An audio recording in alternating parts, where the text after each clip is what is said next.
Selamat pagi, izin memperkenalkan diri. Nama saya Sevanya Kevin Arvaldo dengan NPM 2212011039. Saya akan menjawab soal ujian akhir semester hukum Islam. Soal yang pertama, jelaskan status hukum menikah disertai dengan contoh-contoh kondisi dari individu yang bersangkutan. Status hukum menikah adalah suatu kondisi di mana pasangan sah secara hukum diakui sebagai suami istri. Ini melibatkan proses pernikahan yang sah sesuai dengan hukum yang berlaku di suatu negara.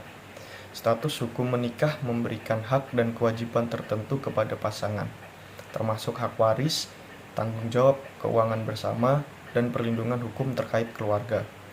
Soal yang kedua, sebutkan dan jelaskan cara-cara memperoleh hak milik menurut hukum Islam. Menurut hukum Islam, ada 4 cara seseorang untuk memperoleh hak milik.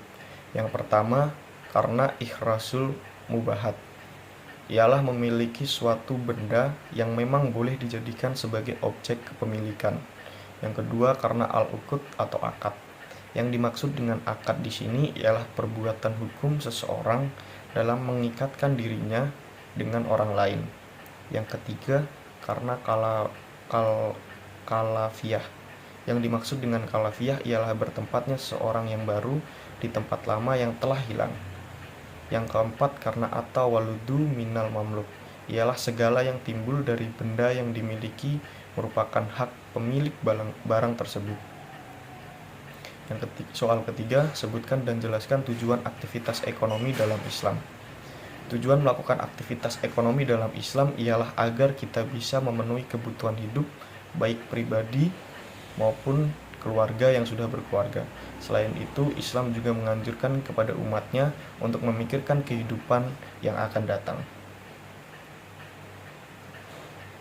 Selanjutnya, nomor yang keempat, jelaskan yang Anda ketahui tentang hukum perikatan Islam.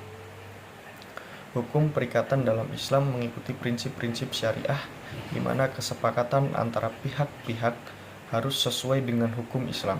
Perikatan tersebut harus dilakukan dengan ittifaq, kesepakatan atau ijab qabul, dan memenuhi syarat-syarat tertentu sesuai dengan ajaran Islam. Selanjutnya soal yang terakhir, jelaskan yang Anda ketahui terkait dengan hukum perceraian menurut Islam. Hukum perceraian menurut Islam yang saya ketahui ialah hal ini tidak diatur dalam Al-Quran. Dengan begitu, perceraian dalam Islam hukumnya mubah atau boleh. Namun ternyata hal tersebut juga tidak disenangi oleh Nabi, sehingga menjadikan perceraian dalam Islam memiliki hukum yang makruh atau tercela, seperti dalam hadis riwayat Abu Dawud dan Ibnu Majah yang berbunyi, perbuatan yang halal yang paling dibenci oleh Allah adalah talak. Demikian jawaban dari soal ujian akhir semester hukum Islam saya. Terima kasih atas perhatiannya.